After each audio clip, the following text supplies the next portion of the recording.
Olá pessoal, que tal falarmos de história?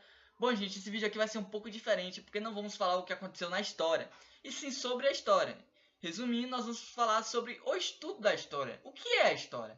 A história é olhar para o passado, mas olhar para o passado é um ato presente. Por que é um ato presente? Porque o morto não vai poder olhar para o passado, né? Porque o tempo dele já passou, então olhar para o passado é um ato presente. E como a humanidade está sempre em progresso, né? Estudar a história, a gente meio que acompanha esse progresso, né? Desde a pré-história até os dias de hoje, né? Então a gente meio que vai acompanhando tudo o que aconteceu no decorrer da história. E a história nos ajuda a pensar o que virá depois, né? Alguns historiadores até prevê o que vai acontecer em certos governos, né?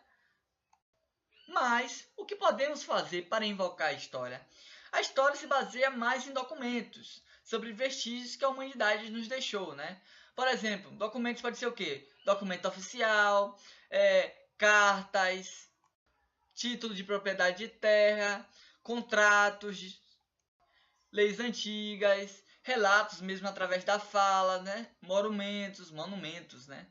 E até mesmo objeto do passado, né? Aquele objeto, claro, que tem uma história e a gente meio que explora esse objeto e descobre tudo sobre ela.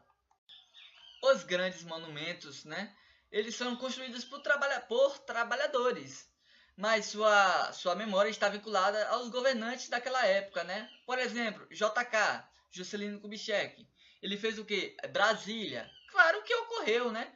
Os trabalhadores fizeram Brasília, mas estudamos o governo de Juscelino Kubitschek que envolve Brasília. Então a memória desses trabalhadores estão vinculadas ao governo de Juscelino Kubitschek. Gustavo, mas qual a importância da história? Olha, a história nos ajuda muito. Por que nos ajuda muito, né? Porque estudar a história é você ver os erros cometidos lá atrás e não cometer no futuro, né? Então a história tem grande importância. E para mim, pessoalmente, quem estuda história tem um bom argumento, né? Por exemplo, na Grécia Antiga, né, que se formou a democracia. Quem falar que não, tá mentindo, porque a história prova que foi da Grécia que surgiu a democracia. Mas as mulheres lá de Atenas, elas iam para as guerras. Não, meu filho, não ia não. A história diz claramente que elas não iam para a guerra. Ficavam em casa, ou seja, ficavam em seus lares, enquanto os maridos iam para as guerras. Diferente até de outras polis, ou seja, de outras cidades, que as mulheres até tinham participação militar em certas guerras. A história é dividida em 5 momentos. Da pré-história, né, que é do surgimento do homem, até o surgimento da escrita e mais ou menos 4.000 anos antes de Cristo. Da Idade Antiga, que é mais ou menos 4.000 anos antes de Cristo, até a queda de Roma.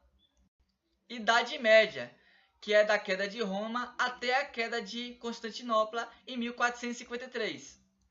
Idade Moderna, da queda de Constantinopla até a Revolução Francesa de 1789.